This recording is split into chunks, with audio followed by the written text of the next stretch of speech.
ಈ ದೇವಾಲಯಕ್ಕೆ ಬಂದು ದೇವರಿಗೆ ಲೆಟರ್ನ ಬರೆದು ಹಾಕಿದ್ರೆ ನಾವು ಅನ್ಕೊಂಡಿರೋದೆಲ್ಲ ನೆರವೇರುತ್ತಾ? ಯಾವುದಪ್ಪ ಈ ದೇವಾಲಯ, ಎಲ್ಲಿದೆ ಅಂತ ಯೋಚನೆ ಮಾಡ್ತಾ ಇದ್ರ? ಸೊ ಈ ವಿಡಿಯೋನ ಕಂಪ್ಲೀಟ್ ಆಗಿ ನೋಡಿ. ಎಲ್ಲ ಡೀಟೇಲ್ಸ್ನ ನಾನು ಡೀಟೇಲ್ಡ್ ಆಗಿ ತಿಳಿಸ್ಕೊಡ್ತೀನಿ.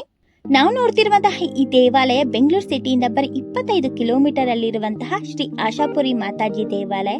ಇದು ಬೆಂಗಳೂರು ಗೋಲ್ಡನ್ ಟೆಂಪಲ್ ಅಂತಾನೆ ಹೆಸರುವಾಸಿಯಾಗಿದೆ. ಈ ದೇವಾಲಯ ಇರೋದು ಕಗ್ಲಿಪುರ ರೋಡ್ ಅಲ್ಲಿ ಕೆಸರುಗುಪ್ಪೆಯಲ್ಲಿ ಇರೋದು.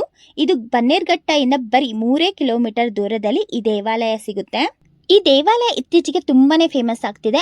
ಆದ್ರೆ ಈ ದೇವಾಲಯ ರೀಸೆಂಟ್ ದೇವಾಲಯ ಅಲ್ಲ, 2013 ಈ ದೇವಾಲಯವನ್ನ ಸ್ಥಾಪನೆ ಮಾಡಿದ್ರು. ಈ ದೇವಾಲಯದಲ್ಲಿ ಆಶಾಪುರಿ ಮಾತಾಜಿ ಅಥವಾ ದುರ್ಗಾದೇವಿಯ ಮಂದಿರವನ್ನ ನಾವು ನೋಡ್ತೀವಿ. ಈ ದೇವಾಲಯಕ್ಕೆ ಬಂದು ದುರ್ಗಾದೇವಿಗೆ ಕೊಬ್ಬರಿಯನ್ನ ತಗೊಂಡು ಪೂಜೆಯನ್ನ ಮಾಡಿಸಿ ಬೆಂಕಿಯಲ್ಲಿ ಸುಟ್ಟಾಕ್ತಾರೆ. ಈ ತರ ಮಾಡೋದ್ರಿಂದ ನಾವು ಅನ್ಕೊಂಡಿರುವ ಕೆಲಸಗಳಿಗೆ ಯಾವುದೇ ಅಡ್ಡಿ ಆತಂಕಗಳು ಉಂಟಾಗದೆ ತಾಯಿ ನೆರವೇರಿಸುತ್ತಾರೆ ಅಂತ ನಂಬ್ತಾರೆ. ಈ ದೇವಾಲಯದಲ್ಲಿ ನಾವು ಆಶಾಪುರಿ ಮಾತಾಜಿ ಅಥವಾ ದುರ್ಗಾದೇವಿ ಮತ್ತೆ ಸಿದ್ಧಿ ಬುದ್ಧಿ ಜೊತೆಗೆ ಗಣೇಶನನ್ನು ಸಹ ದರ್ಶನವನ್ನ ಪಡ್ಕೋತೀವಿ. ಅದರ ಜೊತೆಗೇನೆ ನಾವು ಕ್ಷೇತ್ರ ಪಾಲಕರನ್ನ ಸಹ ದರ್ಶನವನ್ನ ಪಡ್ಕೊಂತೀವಿ.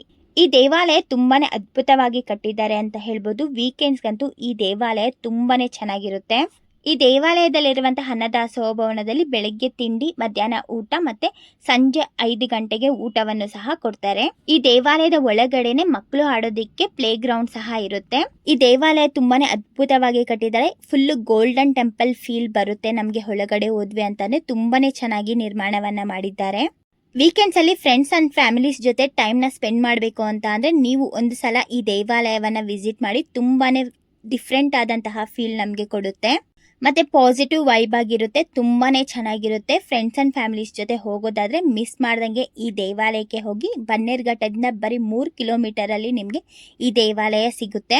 ಈ ದೇವಾಲಯಕ್ಕೆ ಹೋಗೋದಕ್ಕೆ ಬಸ್ ರೂಟ್ ಬಗ್ಗೆ ನಾನು ಫುಲ್ ಡೀಟೇಲ್ಡ್ ಆಗಿ ಫುಲ್ ವಿಡಿಯೋನ ಮಾಡಿದ್ದೀನಿ. ಆ ವಿಡಿಯೋ ಲಿಂಕ್ ನ ಕೆಳಗಡೆ ಡಿಸ್ಕ್ರಿಪ್ಷನ್ ಅಲ್ಲಿ ಕೊಟ್ಟಿರ್ತೀನಿ, ಅದರಲ್ಲಿ ಹೋಗಿ ಚೆಕ್ ಮಾಡಿ.